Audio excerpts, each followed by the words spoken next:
Hey everyone, welcome back to the Best Wines Online Tasting Room. I'm Kyle Meyer. Have you ever heard of phylloxera? I'm going to take a minute to talk about phylloxera. So, a horrible, devastating root louse. It basically just leveled the vineyards of Bordeaux and most of France in the 1870s and the 1880s. And, usually when we think about phylloxera, there's really no silver lining. It's horrible. Everybody losing their livelihood. But there was a silver lining with phylloxera, and that was the French needed wine to drink. All right? Because the French were still thirsty as their vineyards were being devastated.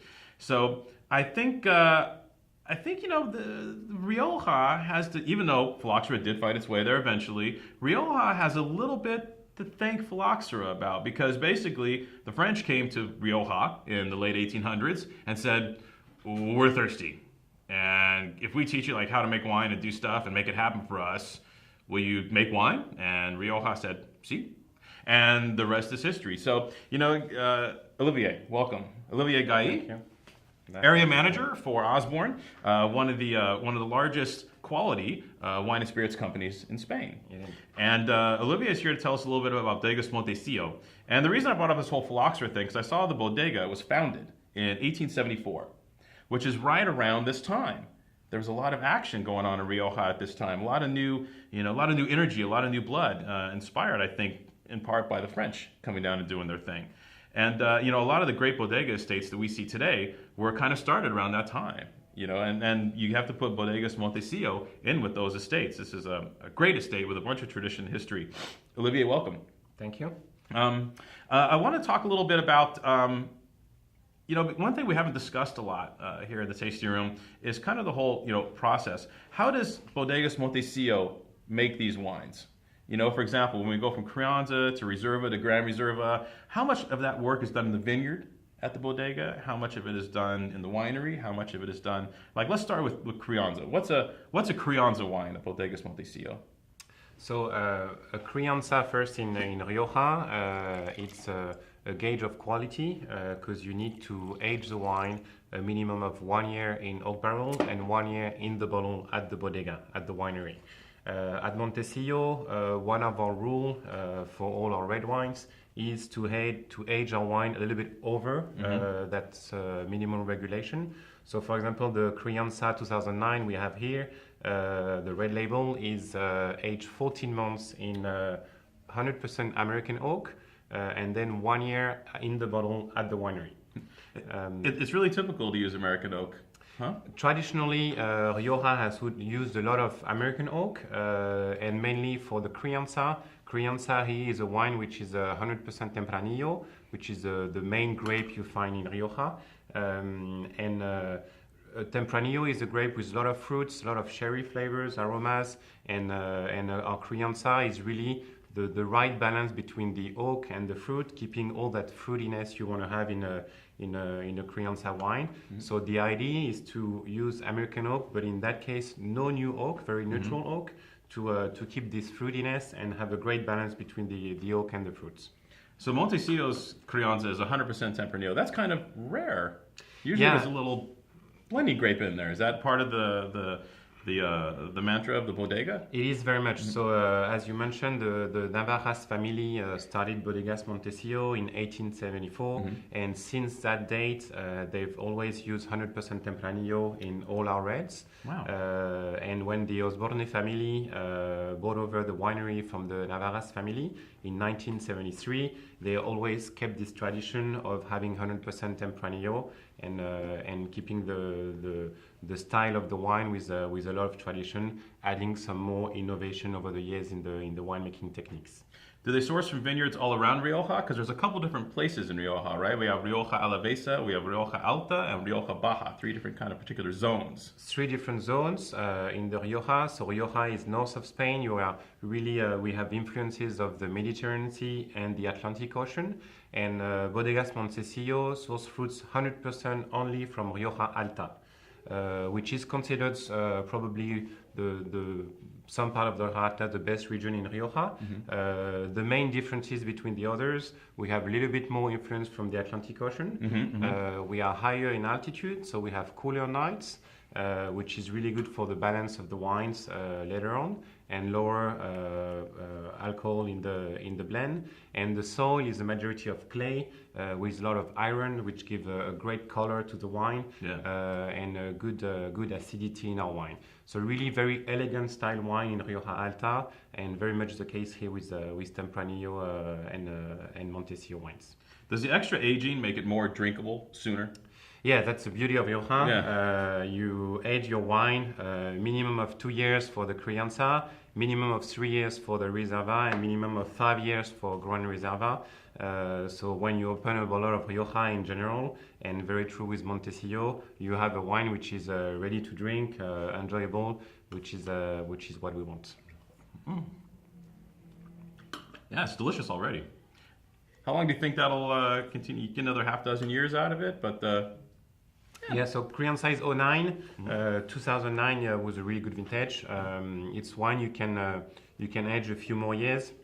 Of course, when you go to Reserva, Gran Reserva in particular, these are really wine you can age longer, and particularly the Gran Reserva, which I'm going to talk about the oak treatment, which is slightly different when you move in the range. Got it. So moving to the Reserva, how does the estate determine what goes into the Reserva? Like, how do they make that? So we source only from Rioja Alta, and then we produce our Crianza every year, and then we might produce or not produce Reserva and Gran Reserva, depending on the quality of the vintage and the grape we can harvest.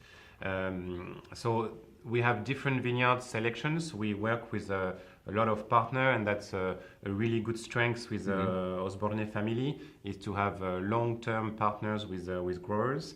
And year after year, we will select different parcels. So our winemaker and winemaking team will work with the growers in selecting those parcels for the Reservoir and Gran Reserva. So we can go with lower yields, older vines. We have vines going up to 80 years old for Gran Reserva, and a minimum for Montecillo is 15 years aging of the vines. Got it.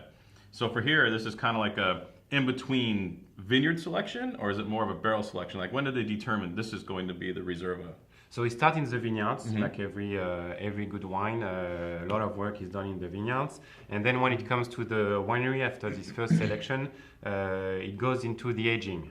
Rioja is all about balancing wood and fruits, and here in our Reserva, we age the wine for 26 months in oak barrel, which is the minimum is 1 year for the Reserva, and then minimum aging is 3 years total, including one minimum in oak.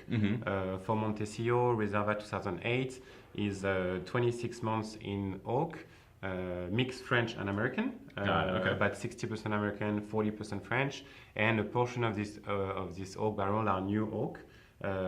So it gives a wine with a little bit more structure. It's still 100% Tempranillo, and more length. A wine which is more food friendly, with good acidity on the finishing. You know, when we first opened this wine, it was actually a little tight, but just in the last, since we opened it, it's really starting to expand and broaden. Yeah, it's wine which you open it, you have 10 minutes of a little bit of tightness. The wine needs to breathe like any other wines, but it's beautiful wine to drink pretty fast in the bottle. I love Tempranillo from Rioja. It's so smooth and velvety, but it's almost indestructible. I mean, it can air and age beautifully, and it just sits there and gets better and better and better as it sits in the glass. Unbelievable. Yeah. All right, that's cool. So for Gran Reserva. Now, Gran Reserva is only done in the best years. Exactly. Gran Reserva only on the best years. He is a 2006 vintage, small production of 2006. The production may vary quite a lot for Montecillo. And here we age the wine 28 months in 100% French oak. So you see the oak treatment can change from a Crianza to a Gran Reserva. And then we have the wine 3 years minimum in the bottle at the winery under our de Grand cellar So we have lots of barrels, lots of bottles at the winery. I was going to ask that question. That like, how many bottles at any given time are in the cellars at Montecillo? I mean, is it? I don't even know. I'm not even sure the winemaker knows about it. But it's quite impressive. It's quite impressive if you have the chance to visit Rioja. It's really an impressive way of aging wines and a very traditional way of aging wines. Yeah, at this rate, with at 3 years in cask, there can be like 4 vintages of Gran Reserva sitting in the cellars. There can be there's like 9 vintages of wines just sitting in the cellars, just chilling. Yeah. So it's that's good with the good thing with Rioja and which makes wine really good values today is we have wine which are below $20 for the Crianza Reserva and around 30 plus for the Gran Reserva for wine which are aged between 2 and 5 years, which is quite impressive. Guys, you know, if you haven't gotten on the Rioja bandwagon yet, you really should. Olivier is right. I mean, Rioja presents some of the greatest value in the world of red wine today. I mean, what other part of the world takes all the care to harvest proper fruit from old vines, from great grape varieties, from fabulous vineyards, carefully monitor their aging in oak for an extended period of time, then monitor their aging again in bottle, right? Wait, even for a $15 wine, wait, 3 years before the wine hits the market, and then charge a very reasonable price for the wines. We sell and drink a ton of Rioja around here. Olivier, you must have a lot of fun moving around with these wines and selling them, like, because you work the Caribbean too, right? Yes. So Jamaica, different. But Canada as well. Yeah, good. Actually, Montecillo is the #1 Rioja wine in Canada. There you go. So Molson, Montecillo, Olivier, thank you for coming today. You're welcome. This was awesome. What a educational. That was cool. Cheers. Thank you. Cheers.